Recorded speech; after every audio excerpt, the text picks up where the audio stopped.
Assalamualaikum warahmatullahi wabarakatuh. Apa kabar anak-anakku semua? Semoga hari ini kita semua dalam keadaan sehat walafiat. Amin. Sebelum mulai pembelajaran, alangkah baiknya kita awali dengan bacaan Bismillah. Bismillahirrahmanirrahim. Pada pertemuan hari ini, Bapak akan menerangkan tentang bab yaitu ruang dimensi 3. Ruang dimensi ini adalah ruang dimensi 3 ini adalah materi pada bab pertama pada kelas 12, khususnya kelas 12 IPA ya. Nah, ada apa saja pada dimensi 3 ini? Sebelumnya kita harus tahu dulu apa itu tujuan pembelajarannya. Pada tujuan pembelajaran kita dapat menentukan kedudukan antara titik dan garis, kemudian menentukan kedudukan antara titik dan bidang, menentukan kedudukan antara dua buah garis, menentukan kedudukan antara garis dan bidang, kemudian yang terakhir adalah menentukan kedudukan antara dua buah bidang.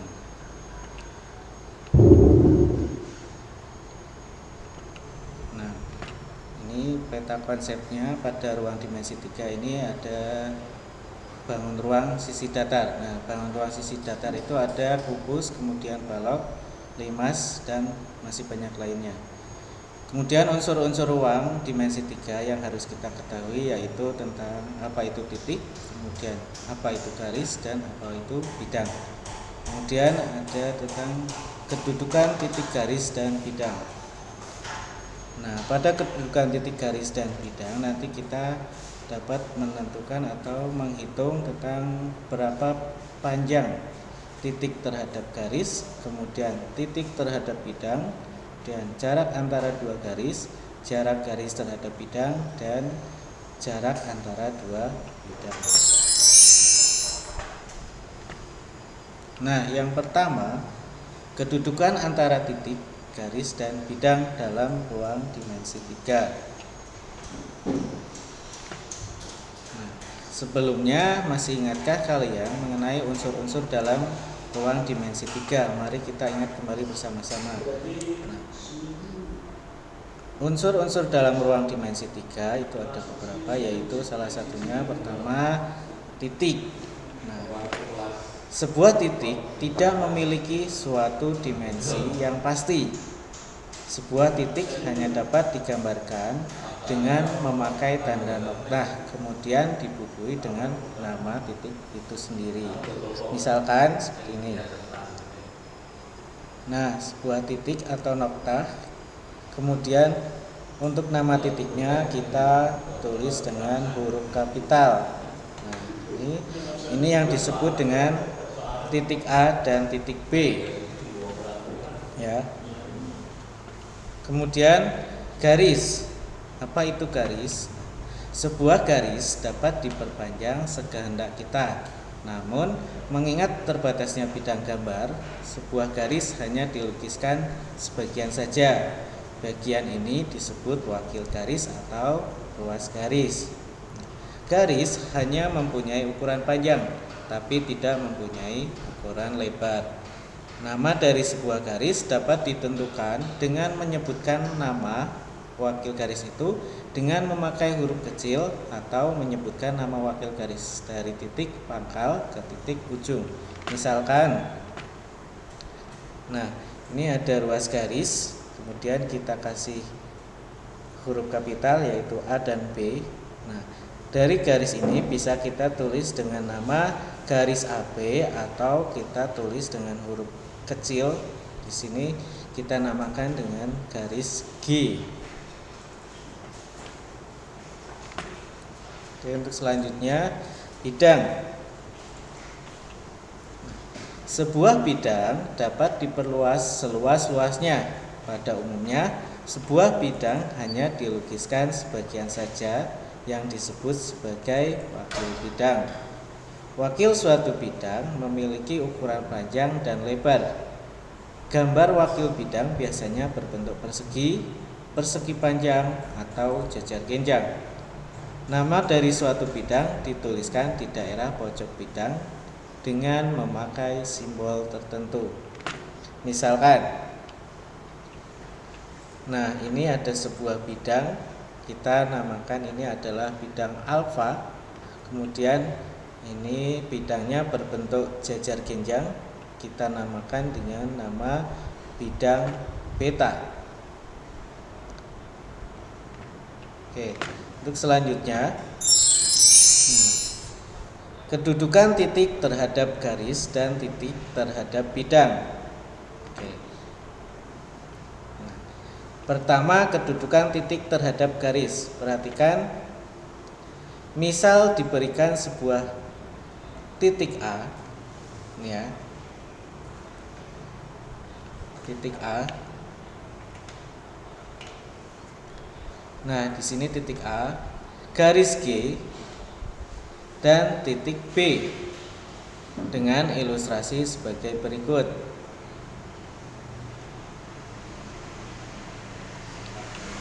Nah, titik A terletak pada garis G sebab titik A dilalui oleh garis G. Coba perhatikan, titik A terletak pada garis G, ya. Ini ada sebuah garis G dan di tengah garis atau pada garis tersebut ada yang namanya titik A. Titik A dilalui oleh garis G. Sebaliknya, titik B berada di luar garis G sebab titik B tidak dilalui oleh garis G. Nah, sekarang perhatikan titik dan garis pada sebuah kubus MNOP QRST berikut. Jadi penulisan bangun ruang ini biasanya huruf kapital dengan yang penulisannya berurutan. Bisa A, B, C, D, E, F, G, H, bisa juga MNOP, QRST atau yang lainnya. Seperti ini.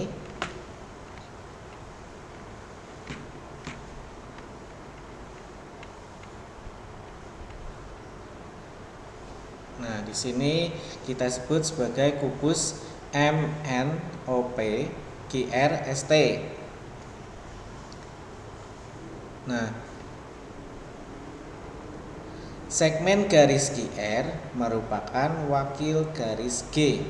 Nah, di sini ada garis G dan melalui titik Q dan R. Titik-titik sudut kubus yang terletak pada garis G adalah titik Q dan titik R. Titik-titik sudut kubus yang terletak di luar garis G adalah titik-titik M, N, O, P, S, dan T.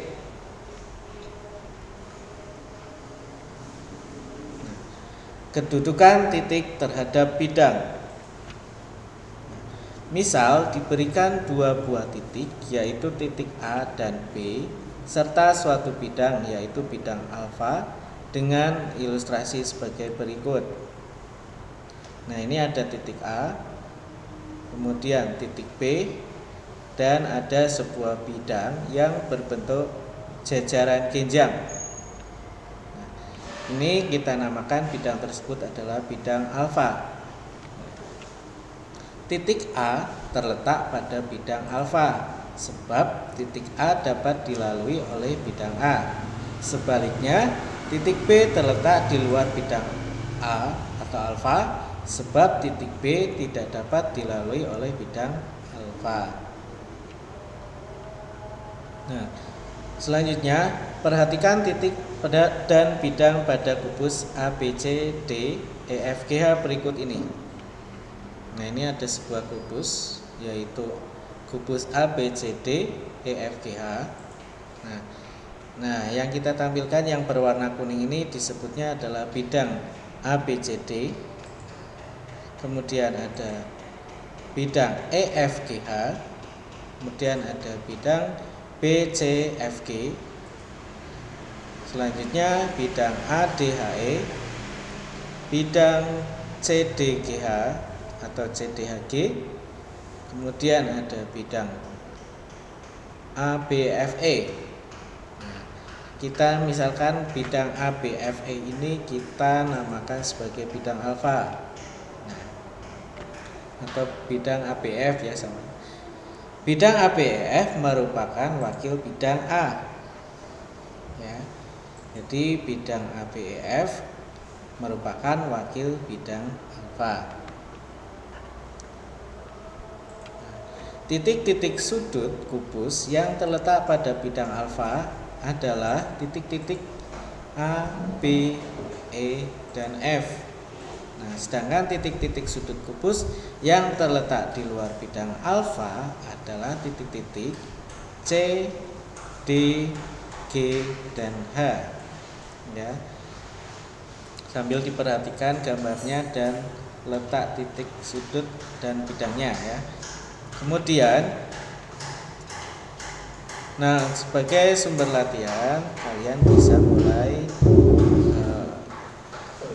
dikerjakan atau diisi tentang soal ini. Di gambar kita perhatikan di sini ada 5 peraturan, yaitu T, PQRS pada gambar berikut.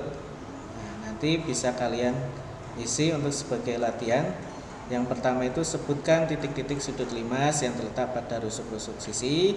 Kemudian yang nomor 2, sebutkan titik-titik sudut limas yang terletak di luar rusuk-rusuk alas.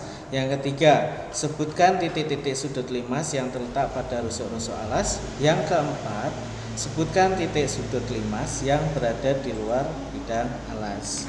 Ini bisa kalian kerjakan buat latihan pemahaman kalian. Untuk selanjutnya, nah kita akan pelajari tentang kedudukan garis terhadap garis lain dan garis terhadap bidang. Kalau tadi titik terhadap garis, nah sekarang garis terhadap garis lain dan garis terhadap bidang. Nah, kemudian untuk yang pertama kedudukan antara dua garis. Perhatikan ada berpotongan. Nah, dua buah garis, misal garis G dan garis H, dikatakan berpotongan jika garis itu terletak pada sebuah bidang dan mempunyai sebuah titik persekutuan. Perhatikan ilustrasi berikut. Nah, ini ada sebuah bidang, ya. Ini kita namakan sebagai bidang alfa. Nah, ini ada sebuah garis, yaitu garis G. Nah, kemudian ada lagi garis, yaitu garis H. Nah, dan titik A itu adalah titik perpotongan antara garis G dan garis H. Titik ini yang dinamakan titik persekutuan atau titik potong dua garis. Misalkan pada sebuah kubus,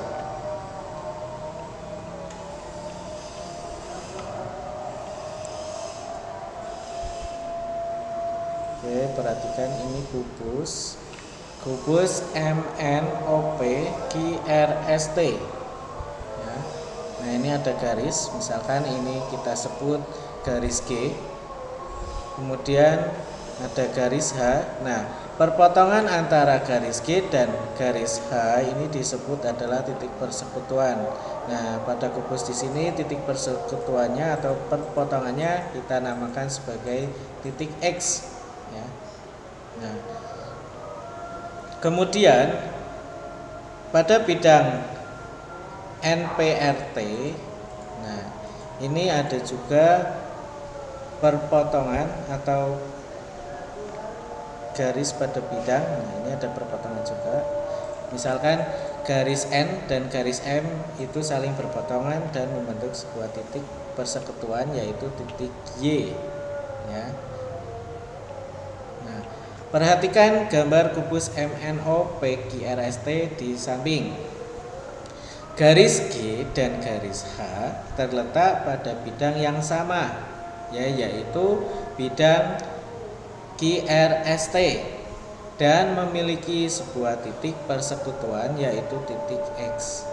Nah, di sini jelas pada gambar itu pada bidang QRST itu ada dua buah garis perpotongan yang saling berpotongan, yaitu garis G dan garis H, dan menghasilkan titik potong yang kita namakan itu titik X, ya, atau titik persekutuan.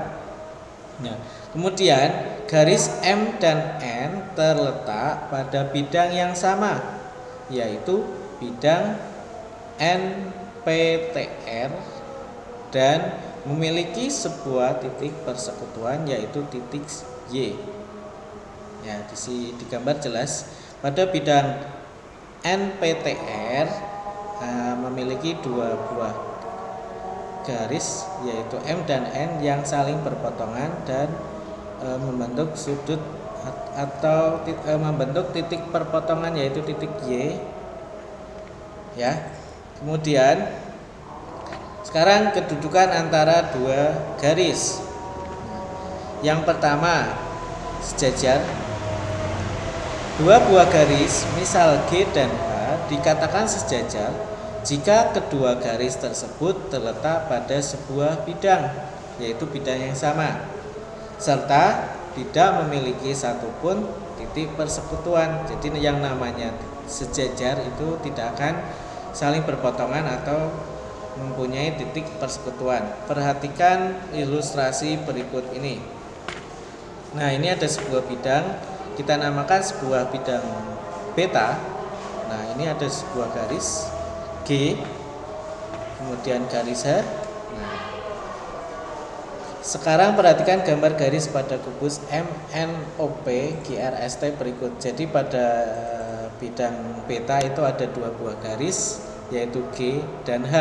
Garis G dan H ini posisinya adalah sejajar. Artinya kedua buah garis itu tidak memiliki titik persekutuan atau titik perpotongan karena sejajar. Kemudian perhatikan kubus MNOP GRST berikut ini.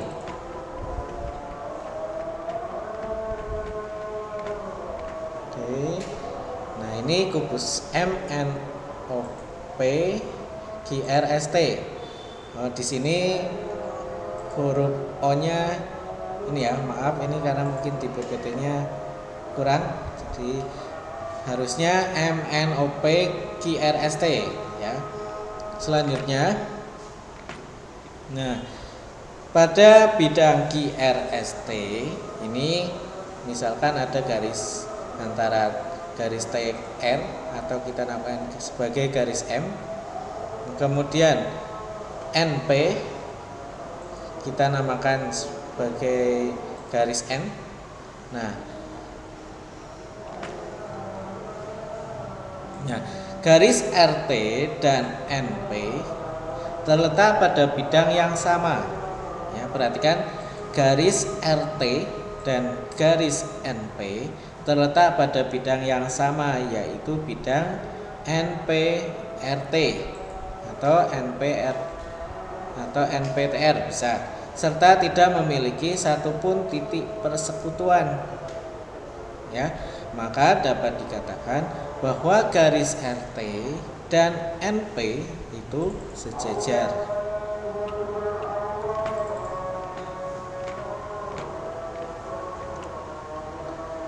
Nah, kemudian garis MN dan GR, perhatikan garis MN dan GR terletak pada bidang yang sama, yaitu bidang MNGR, serta tidak memiliki satupun titik persekutuan. Maka garis MN dan GR dapat dikatakan sejajar. Ya.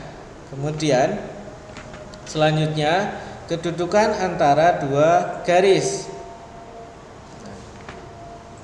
Ini bisa bersilangan. Kedudukan antara dua buah garis. Dua garis dapat dikatakan bersilangan. Misalkan di sini ada garis G dan H, dikatakan bersilangan itu tidak berpotongan dan tidak sejajar. Jika kedua garis itu tidak terletak pada sebuah bidang, perhatikan ilustrasi berikut. Di sini ada sebuah bidang, kita namakan bidang alfa. Nah, di dalam bidang tersebut ada garis, yaitu garis G. Nah, kemudian ada garis H. Nah, perhatikan di sini ya. Dua buah garis, misal G dan H, dikatakan bersilangan. Berarti bersilangan itu di sini tidak berpotongan dan tidak saling sejajar. Nah, jika kedua garis itu tidak terletak pada sebuah bidang. Oke, lanjutnya, nah seperti ini.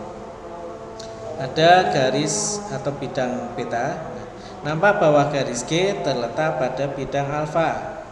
Oke ya, perhatikan. Garis G terletak pada bidang alfa, sedangkan garis H itu menembus bidang alfa dan garis H terletak pada bidang beta. Nah, sekarang perhatikan ilustrasi dua buah garis yang bersilangan pada balok ABCD EFGH berikut. Nah, sekarang pada balok ABCD EFGH. Nah, ini ada bidang ABCD, bidang EFGH, bidang BCGF, bidang ADEH, kemudian bidang ABFE, ya. Nah, kemudian ada bidang CDHG, ya. Nah, pada balok ABCDEFGH, garis AB, perhatikan garis AB terletak pada bidang ABEF, ya. Sedangkan garis DH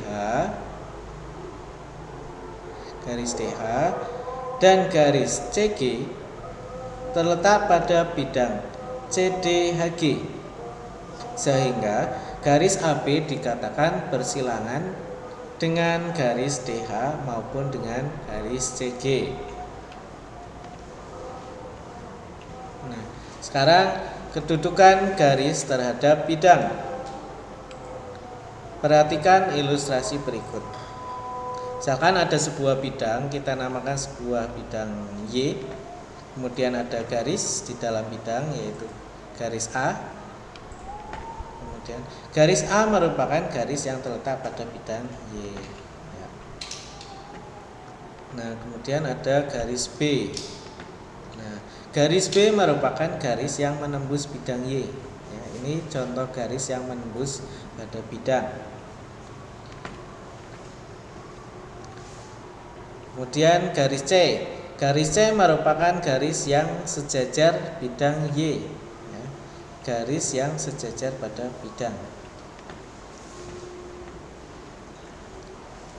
Nah, sebuah garis, misal garis A, dikatakan terletak pada bidang Y jika garis A dan bidang Y sekurang-kurangnya mempunyai dua titik persekutuan. Sekurang-kurangnya mempunyai dua titik persekutuan atau titik potong. Sebuah garis, misal garis B, dikatakan menembus atau memotong bidang Y jika garis B dan bidang Y sekurang-kurangnya mempunyai sebuah titik persekutuan. Sebuah garis, misal garis C, dikatakan sejajar bidang Y jika garis C dan bidang Y tidak mempunyai satupun titik persekutuan.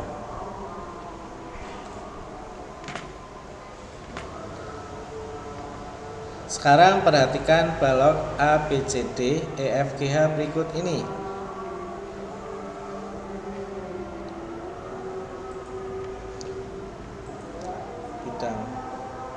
Bidang BCGF, bidang ADHE, bidang ABEF. Nah, kemudian ada bidang ABCD. Garis AB terletak pada bidang ABEF, ya. Kemudian garis AB sejajar dengan bidang CDGH. Perhatikan, garis AB sejajar dengan bidang CDGH. Betul ya? Dia tidak mempunyai perpotongan. Kemudian perhatikan lagi, ini ada dua buah bidang. Nah, garis AB, perhatikan garis AB menembus bidang ADEH, ya, dan bidang BCFG. Paham ya? Kemudian kedudukan bidang terhadap bidang lain. Nah, sekarang kedudukan bidang terhadap bidang. Oke. Kedudukan antara dua bidang. Perhatikan gambar berikut ini. Nah, ada sebuah bidang. Ini terlihat seperti satu buah bidang, tapi ini adalah dua bidang, yaitu bidang alfa dan bidang beta. Bidang alfa dan bidang beta saling berhimpit, ya. Jadi berhimpit itu artinya dia tidak memiliki titik potong. Jadi berhimpit itu artinya nempel. Dua bidang itu saling berhimpit. Kemudian, nah ini ada dua bidang alfa dan bidang beta. Bidang alfa dan bidang beta saling sejajar. Nah, yang ini adalah sejajar. Kalau yang tadi itu dinamakan dua bidang yang saling berhimpit. Nah, kemudian yang ini, nah ini adalah bidang alfa dan bidang beta yang saling berpotongan. Nah, seperti ini, ada yang berhimpit, kemudian sejajar dan berpotongan, ya. Pandang kubus MNOP QRST berikut ini. Perhatikan dulu. Nah, ini ada kubus MNOP QRST. Kemudian, nah ini yang Bapak warnain adalah bidang NPRT, ya. Kemudian ada bidang MOQS, ya. Nah, perhatikan. Bidang-bidang yang saling sejajar itu apa saja? Yaitu pertama bidang MNQR dan POST. Perhatikan, MNQR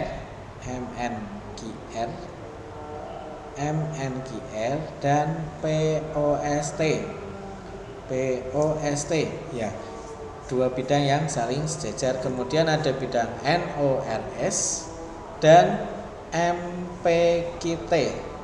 Oke. Kemudian ada bidang MNOP dan PQRS, ya. Selanjutnya, bidang-bidang yang saling berpotongan itu ada MOSQ dan NPTR itu saling berpotongan. Kemudian MNQR dan NORS. Kemudian ada MNQR dan MPQT. Kemudian ada MNQR dan MNOP. Kemudian MNQR dan QRST dan seterusnya, ya. Itu yang dinamakan bidang-bidang yang saling berpotongan. Nah, selanjutnya ada latihan. Yang pertama, diketahui sebuah kubus ABCD EFGH. Sebutkan rusuk-rusuk kubus yang pertama, yang A itu berpotongan dengan diagonal ruang BH. Kemudian yang B berhimpit dengan diagonal ruang BH. C sejajar dengan rusuk AB. Yang D bersilangan dengan rusuk AB. Yang kedua, diketahui kubus ABCD EFGH. Sebutkan rusuk-rusuk kubus yang A terletak pada bidang BDHF. Kemudian yang B sejajar terhadap bidang EFGH. Yang C memotong atau menembus bidang EFGH. Silakan latihan ini bisa dikerjakan.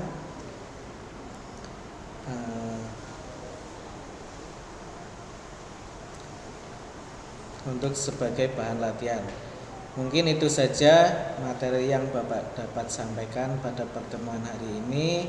Semoga apa yang Bapak sampaikan bisa bermanfaat dan mudah untuk kalian pahami. Dari Bapak sekian, terima kasih. Wassalamualaikum warahmatullahi wabarakatuh.